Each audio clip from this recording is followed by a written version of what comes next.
Hello everyone, welcome to part 3 of this beginner series where we will be going over different kind of data types that you need to know to begin programming. So firstly, let's take a look at the 5 different types of data types you need to know.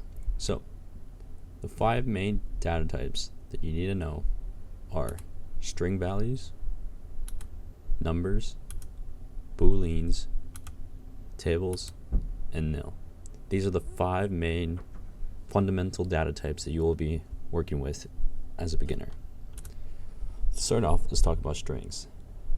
Now, strings are a sequence of characters, numbers, or symbols in the form of a text.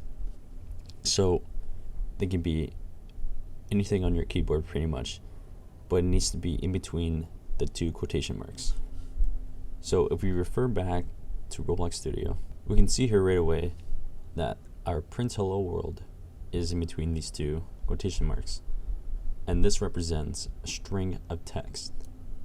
So any kind of character like this exclamation mark here, or even numbers, can be written in this quotation marks, but it's going to be received as a string.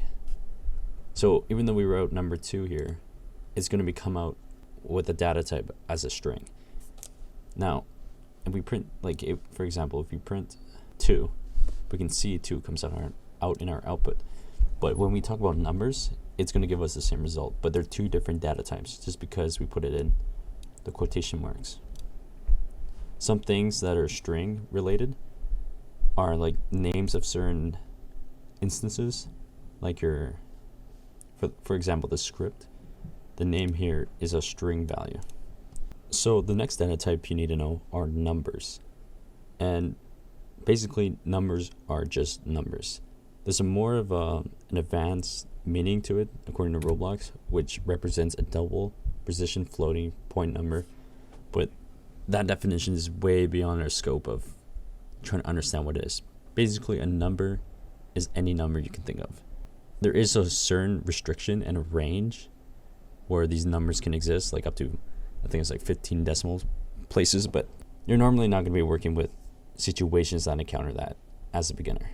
So going back to Studio, if we want an example of a number, it can just be like 10. And you can see how,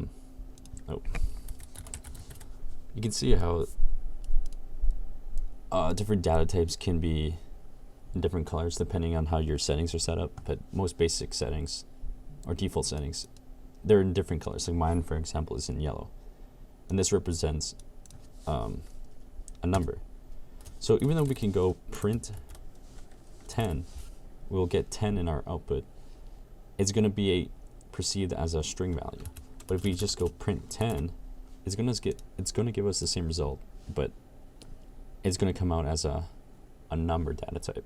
So the next data type you need to know are Boolean values or bool values.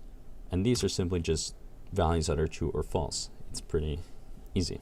Some examples of bool values are seen on like certain properties of instances. So if we look at our script and we select it, go to our properties, we can see that this enabled, this check mark represents a true or false value. So this is a bool value, whether it's enabled or disabled, a true or false. We write true, you can see that it comes up as kind of like a keyword, but it's not a keyword, but it's a data type, so it comes up as yellow, and same with false. These are data types. The next data type you need to know are tables. Now, tables, they're kind of a special data type that is capable of storing all other types of data except nil values.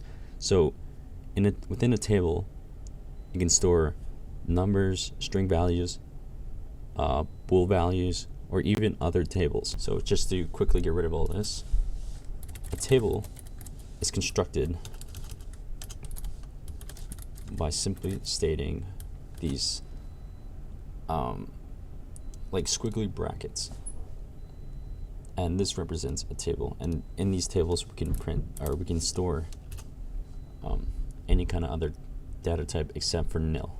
One final data type that you need to know are nil data types.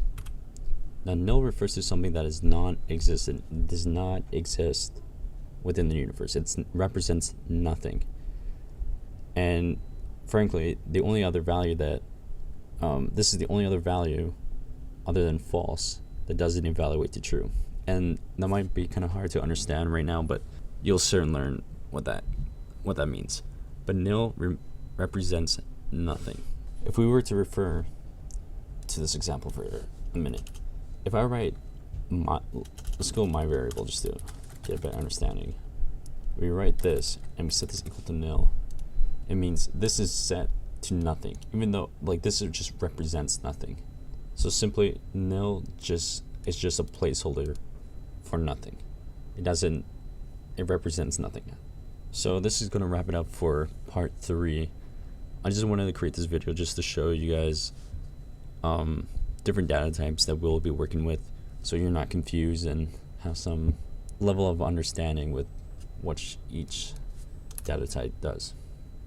But as always, thank you for watching, and if you have questions, just let me know.